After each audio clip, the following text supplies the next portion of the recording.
saber y ver. De lo irreal, llévame a lo real.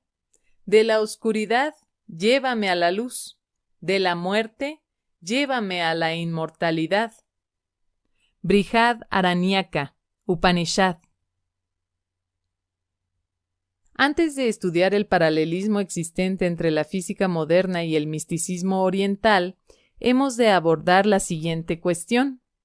¿Cómo es posible efectuar algún tipo de comparación entre una ciencia exacta, que se expresa en el lenguaje altamente sofisticado de las matemáticas modernas, y unas disciplinas espirituales basadas principalmente en la meditación y que además insisten en que sus vivencias no pueden ser comunicadas verbalmente? Lo que vamos a comparar son las alineaciones efectuadas por científicos y por místicos orientales acerca de su conocimiento del mundo, a fin de establecer un esquema adecuado que nos permita llevar a cabo esta comparación. Debemos, antes que nada, preguntarnos a nosotros mismos a qué tipo de conocimiento nos estamos refiriendo. Al usar la palabra conocimiento, ¿quiere decir lo mismo un monje budista de Angkor Wat o de Kioto que un físico de Oxford o de Berkeley? En segundo lugar, ¿qué clase de afirmaciones vamos a comparar?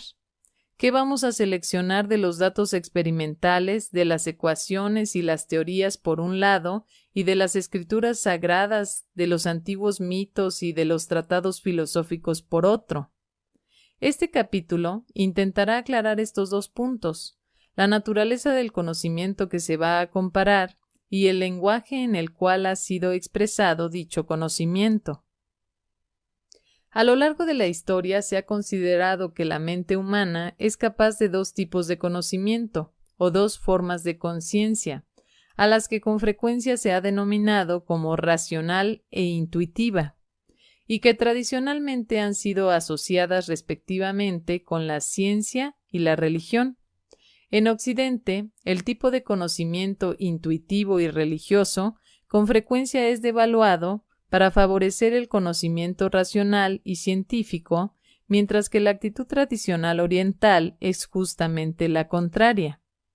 Las siguientes afirmaciones sobre el conocimiento, procedentes de dos grandes mentes de Occidente y de Oriente, pueden servir de ejemplo a ambas posiciones. Sócrates en Grecia dijo su famosa frase: «Solo sé que no sé nada», mientras que Lao Tse en China dijo: «Es mejor no saber que se sabe». En Oriente, los valores atribuidos a ambos tipos de conocimiento no son claramente indicados por los nombres que se les da.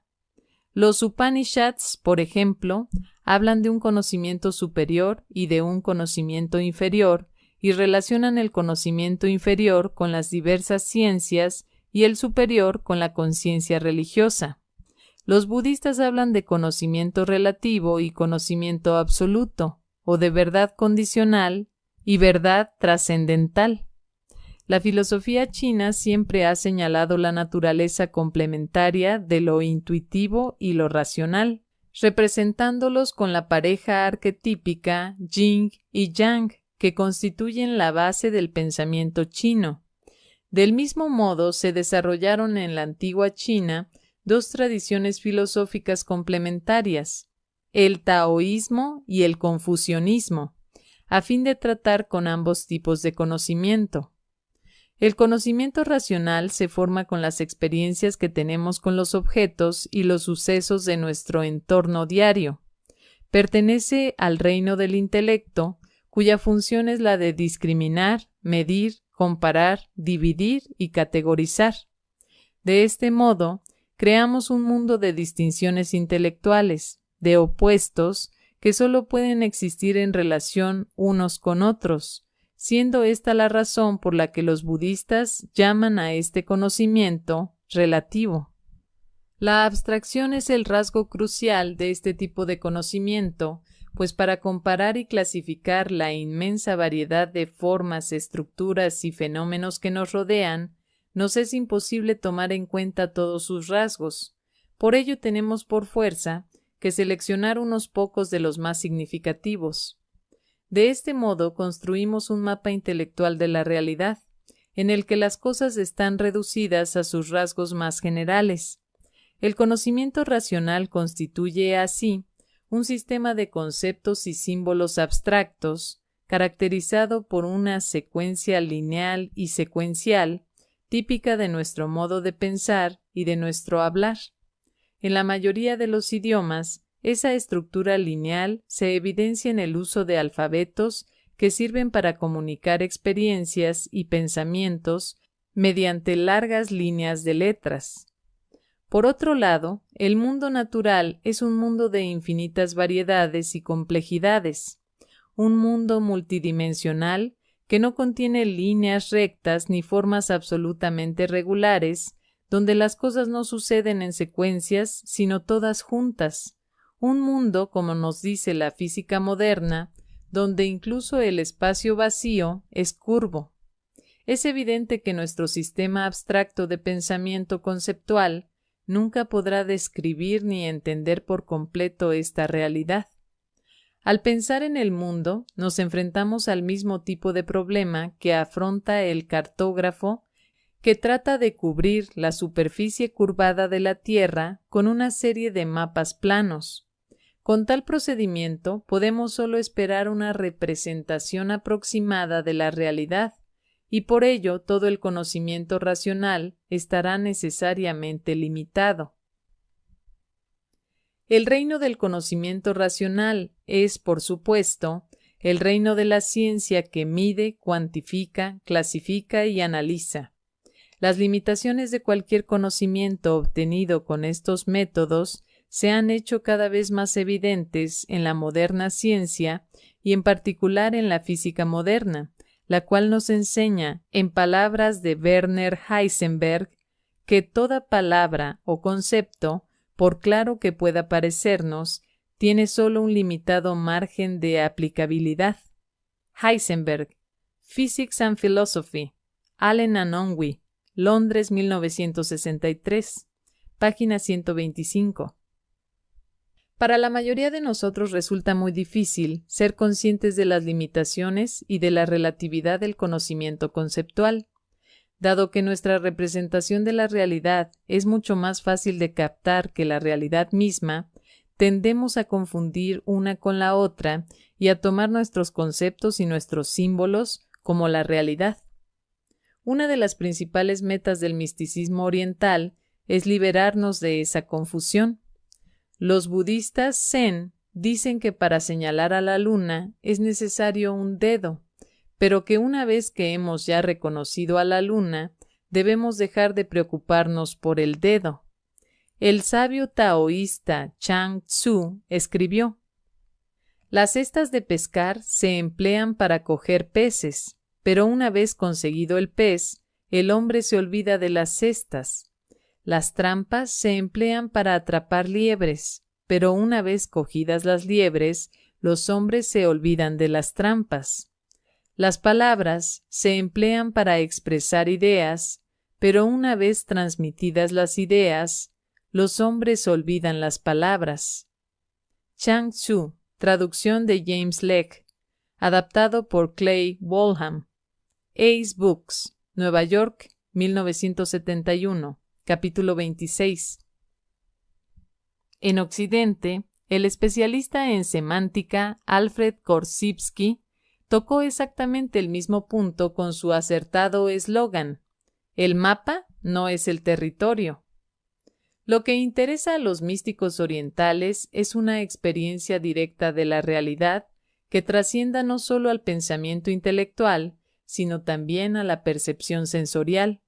Según palabras de los Upanishads, lo que es inaudible, impalpable, sin forma, imperecedero, del mismo modo que es insípido, permanente, inodoro, sin principio ni fin, más alto que lo más grande, firme.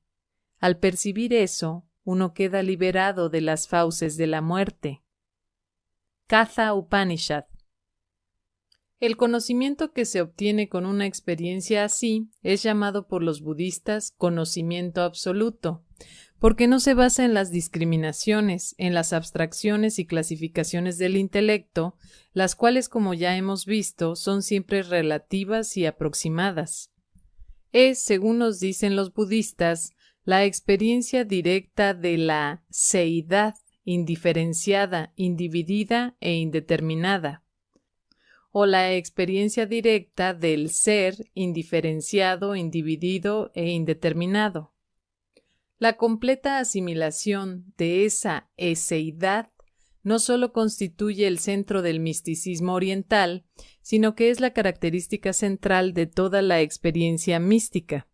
Los místicos orientales insisten una y otra vez sobre el hecho de que la realidad última nunca podrá ser objeto de razonamiento ni de conocimiento demostrable.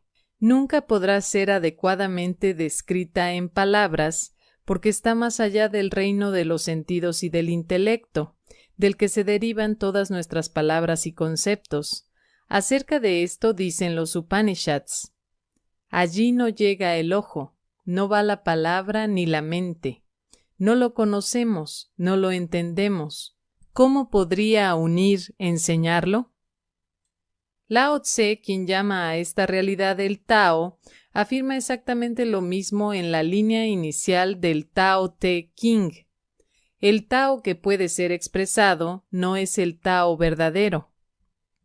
El hecho, evidente si leemos los periódicos, de que la humanidad, a pesar del prodigioso incremento experimentado por el conocimiento racional, no se ha hecho mucho más sabia durante los últimos 2000 años, constituye una clara evidencia de la imposibilidad de comunicar el conocimiento absoluto por medio de las palabras. Como dijo Chuang Tzu, si fuera posible hablar de ello, todo el mundo se lo habría dicho a su hermano. Citado en el libro de J. Needham, Science and Civilization in China, Cambridge University Press, Londres, 1956. Volumen 11, página 85. De este modo, el conocimiento absoluto constituye una experiencia de la realidad totalmente ajena al intelecto, una experiencia que surge de un estado no ordinario de conciencia al que podríamos llamar estado meditativo o místico. La existencia de tal estado no solo ha sido atestiguada por numerosos místicos de Oriente y Occidente, sino que también la investigación psicológica da cuenta de ella. Estas son las palabras de William James al respecto. Nuestra conciencia normal de vigilia, que nosotros llamamos racional, no es más que un tipo especial de conciencia, y a su alrededor, separadas de ella por la más transparente de las películas, existen formas potenciales de conciencia totalmente diferentes. William James, The Varieties of Religious Experience, Fontana, Londres, 1971, página 374. Aunque los físicos se interesan principalmente en el conocimiento racional y los místicos en el conocimiento intuitivo, ambos tipos de conocimiento se dan en los dos campos. Esto se hace evidente al examinar cómo se obtiene y cómo se expresa el conocimiento, tanto en la física como en el misticismo oriental. En física, el conocimiento se obtiene a través del proceso de la investigación científica, que se realiza en 3 etapas. La primera etapa consiste en reunir evidencias experimentales acerca del fenómeno que se va a explicar. En la segunda etapa, los hechos experimentales se correlacionan con símbolos matemáticos y se resuelve un esquema matemático que interconecta estos símbolos de una manera precisa y congruente. A este esquema se le suele llamar modelo matemático o, si es más amplio, teoría. Esta teoría se emplea entonces para predecir los resultados de experimentos posteriores que se llevan a cabo a fin de comprobar todas las posibles implicaciones y consecuencias. En esta etapa, los físicos, si han hallado un esquema matemático y saben cómo emplearlo para predecir experimentos, pueden mostrarse satisfechos.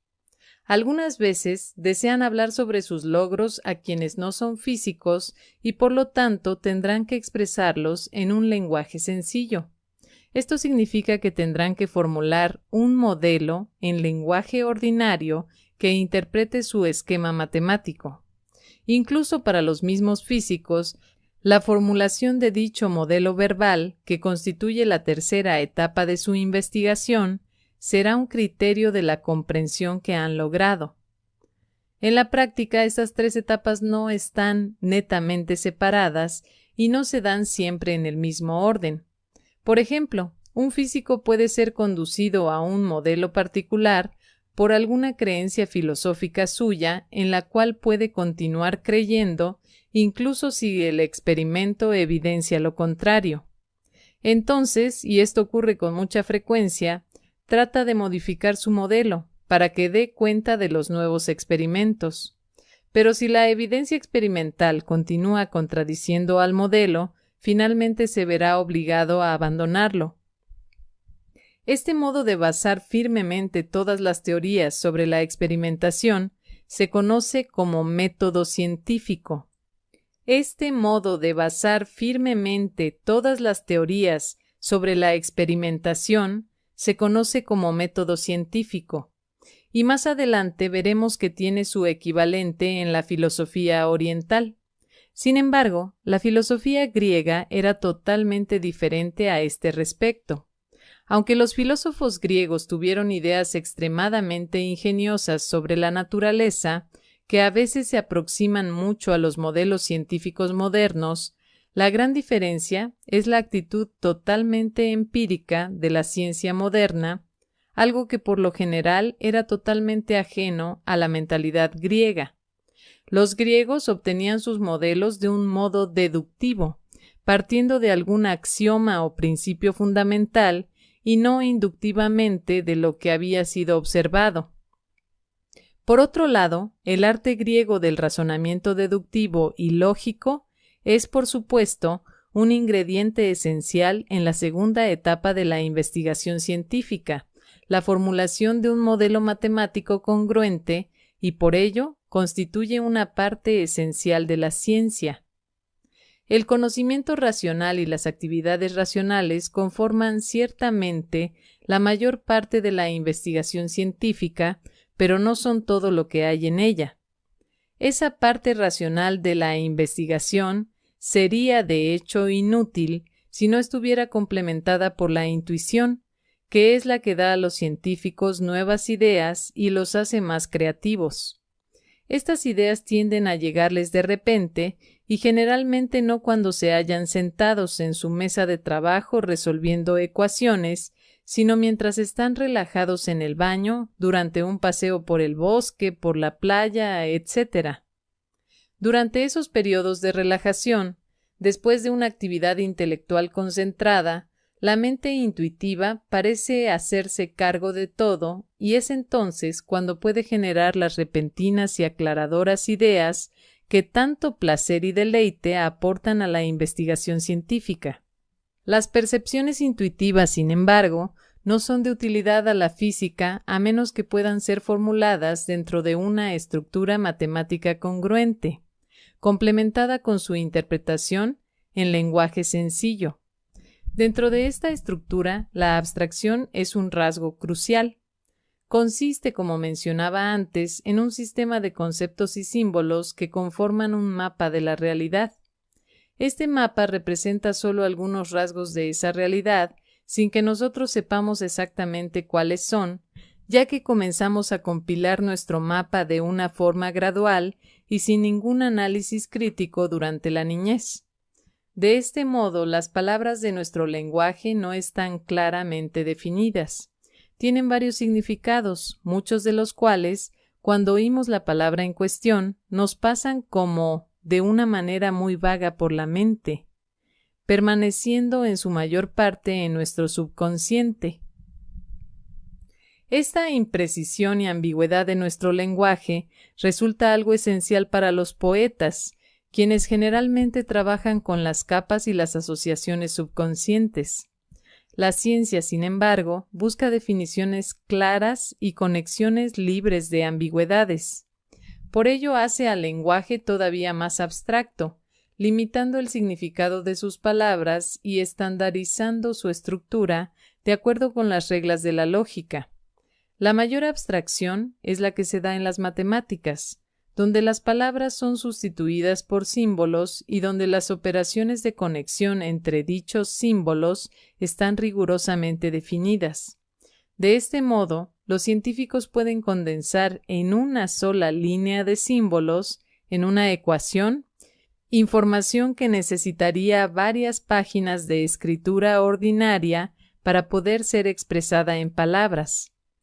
La idea de que las matemáticas no son más que un lenguaje extremadamente abstracto y comprimido afronta también sus retos. Muchos matemáticos creen que las matemáticas no son solo un lenguaje apto para describir la naturaleza, sino algo inherente en la naturaleza misma. Fue Pitágoras quien inició esta creencia con su famosa afirmación de que todas las cosas son números, desarrollando un tipo muy especial de misticismo matemático.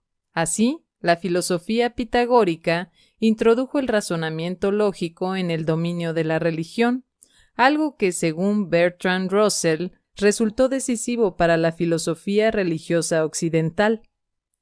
La combinación de matemáticas y teología que comenzó con Pitágoras caracterizó a la filosofía religiosa de Grecia, de la Edad Media y de la época moderna hasta llegar a Kant. En Platón, San Agustín, Tomás de Aquino, Spinoza y Leibniz se da una íntima combinación de religión y razonamiento, de aspiración moral con admiración lógica de lo eterno, que procede de Pitágoras y que distingue la teología intelectualizada europea del más directo misticismo asiático. Bertrand Russell, History of Western Philosophy, Allen and Unwin, Londres 1961. El más directo misticismo asiático, por supuesto, no adoptaría la pitagórica visión de las matemáticas. Desde la perspectiva oriental, las matemáticas, con su diferenciada y bien definida estructura, deben verse como una parte de nuestro mapa conceptual y no como un rasgo de la realidad misma. La realidad, tal como la han experimentado los místicos, es totalmente indeterminada e indiferenciada. El método de abstracción científico es muy eficiente y poderoso, pero hemos de pagar un precio por él. A medida que definimos nuestro sistema de conceptos con mayor precisión, a medida que lo perfeccionamos y hacemos sus conexiones cada vez más rigurosas, este sistema se va separando cada vez más del mundo real. Usando de nuevo la analogía del mapa y del territorio de Korzybski, podríamos decir que el lenguaje ordinario es un mapa que, debido a su intrínseca imprecisión, tiene una cierta flexibilidad que hasta cierto punto le permite seguir el perfil curvado del territorio. A medida que lo vamos haciendo más riguroso, esa flexibilidad va desapareciendo gradualmente y con el lenguaje de las matemáticas hemos alcanzado un punto en el que los lazos con la realidad son tan tenues que la relación de sus símbolos con nuestra experiencia sensorial ha dejado ya de ser evidente. Este es el motivo por el que hemos de complementar nuestros modelos y nuestras teorías matemáticas con interpretaciones verbales, empleando de nuevo conceptos que puedan ser comprendidos intuitivamente, pero que son ligeramente ambiguos e imprecisos. Es importante captar la diferencia existente entre los modelos matemáticos y sus equivalentes verbales. Los primeros son rigurosos y congruentes en cuanto a su estructura interna, pero sus símbolos no tienen relación directa con nuestra experiencia. Los modelos verbales, por el contrario, utilizan conceptos que pueden ser comprendidos de manera intuitiva, pero siempre serán inexactos y ambiguos. En este aspecto no se diferencian de los modelos filosóficos de la realidad y por ello pueden compararse muy bien. Si existe un elemento intuitivo en la ciencia, también se da un elemento racional en el misticismo oriental. Sin embargo, el grado en que razón y lógica se acentúan varía enormemente de una escuela a otra. Las escuelas Vedanta hindú o budista madhyamika, por ejemplo, son altamente intelectuales, mientras que los taoístas siempre han sentido una profunda desconfianza hacia todo lo que sea razón y lógica. El Zen, que nació del budismo, pero fue muy influenciado por el taoísmo, se enorgullece de ser sin palabras, sin explicaciones, sin instrucciones y sin conocimiento. Se concentra casi por completo en la experiencia de la iluminación y muestra un interés muy marginal en la interpretación de dicha experiencia. Una conocida frase zen dice: «En el instante en que se habla de una cosa, se yerra el blanco». Aunque dentro del misticismo oriental existen escuelas menos extremas, la experiencia mística directa constituye el núcleo de todas ellas. Incluso los místicos que se dedican a la más sofisticada argumentación nunca consideran que el intelecto es su fuente de conocimiento, sino que meramente lo utilizan para analizar e interpretar su experiencia mística personal. Todo conocimiento está finalmente basado en esa experiencia, lo cual confiere a las tradiciones orientales un fuerte carácter empírico que siempre es resaltado por sus proponentes. D.T. Suzuki, por ejemplo, escribe sobre el budismo: «La experiencia personal es el fundamento de la filosofía budista. En este sentido, el budismo es el empirismo o experimentalismo más radical. Cualquier dialéctica posteriormente desarrollada lo será tan solo para demostrar la experiencia de la iluminación». D.T. Suzuki, On Indian Mahayana Buddhism. Joseph Needham señala repetidamente la empírica actitud de los taoístas en su obra Science and Civilization in China y descubre que esta actitud ha convertido al taoísmo en la base de la ciencia y la tecnología chinas. Los primitivos filósofos taoístas, en palabras de Needham, se retiraron a la soledad, a los bosques y a las montañas para meditar allí sobre el orden de la naturaleza y observar sus innumerables manifestaciones. Este mismo espíritu es el que se refleja en estos versos zen. Quien desee comprender el significado de la naturaleza de Buda deberá observar la estación y las relaciones causales. Del Senrin Kushu, de Zen Quan, Nueva York, 1965. En el misticismo oriental, el conocimiento está firmemente basado en la experiencia, lo cual sugiere un paralelismo con el conocimiento científico que también está firmemente basado en la experimentación. Este paralelismo se cumple además por la naturaleza propia de la experiencia mística.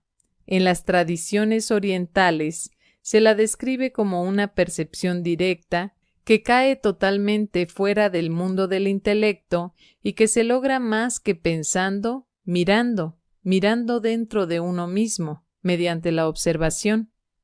En el taoísmo, esta idea de la observación está materializada en el nombre de los templos taoístas Quan, que originalmente significaba mirar.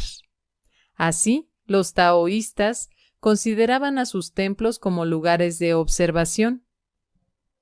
En el budismo Chan, versión china del Zen, la iluminación es citada como la visión del Tao, y en todas las escuelas budistas se considera el ver como la base del saber. El primer punto del óctuple camino, normas del Buda para lograr la autorrealización, es bien ver, seguido de bien saber. D.T. Suzuki escribe sobre esto: en la epistemología budista, el ver juega un papel muy importante, pues constituye la base del saber. Sin ver es imposible saber. Todo conocimiento tiene su origen en la visión.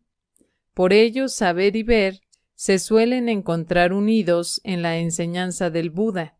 Por consiguiente, la filosofía budista indica ver la realidad tal como es. Ver es experimentar la iluminación.